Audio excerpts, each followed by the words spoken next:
Dövlət qulluğunun inzibati və yardımçı vəzifələri üzrə aylıq vəzifə maaşının minimum məbləğləri, əməyin ödəniş səviyyələri üzrə vəzifələr, səviyyə və pillələr üzrə artım faizləri və aylıq vəzifə maaşlarının məbləği müəyyən edilib. Prezident İlham Əliyev bununla bağlı fərman imzalayıb.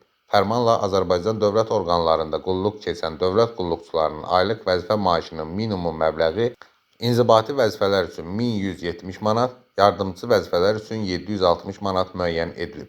Həmçinin dövlət qulluğunun inzibati və yardımçı vəzifələri üzrə əməyin ödəniş səviyyələri, dövlət qulluqçularının əməyinin ödəniş səviyyələri və pillələri üzrə artım faizləri, eyni zamanda dövlət qulluqçularının əməyinin ödəniş səviyyələri və pillələri üzrə aylıq vəzifə maaşlarının məbləği təsdiq edilib.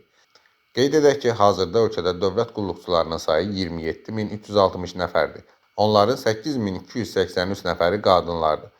Dövlət sektorunda çalışan vətəndaşlarımızın sayı 861400 nəfərdir. Dövlət Statistika Komitəsinin son məlumatına əsasən, dövlət qulluqçularının orta aylıq maaşı 1971 manatdır. Son islahatdan sonra bu məbləğdə xüsusi artımların olacağı gözlənilir. Ekspertlərin fikrincə, bütövlükdə Azərbaycan Prezidentinin imzaladığı son fərmanlar vətəndaşların həyat şəraitinin faydalı iş əmsalının daha da artmasına böyük töhfə verəcək.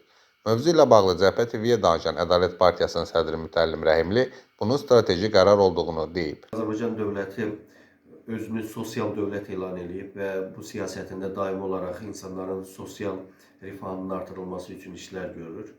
Artıq ötən ilin nəticələrinə görə pensionerlərin, pensiya alan insanların indeksasiyası baş verdi və pensiyalar artdı və fevral ayında bu ödənişlər yerinə yetirildi. Hazırda dövlət qulluqçularının sosial vəziyyətinin yaxşılaşdırılması üçün də dövlət mühüm addımlar atıb və hesab edirəm ki, bu da olduqca vacibdir. Çünki dövlətin güclənməsi və dövlət qulluğunda çalışan insanların sosial rifahının təmin olunması digər sosial kateqoriyalara da əhəmiyyətli dərəcədə təsir göstərəcək.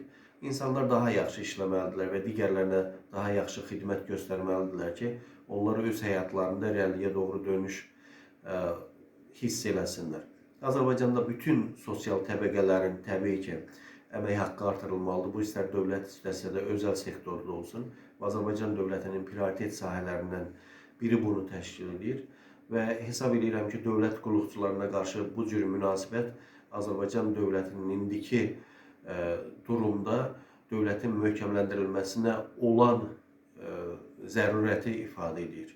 Bu baxımdan həmin şəxslərin sosial təminatının artırılması dövlətin özünün güclənməsinə xidmət göstərəcək.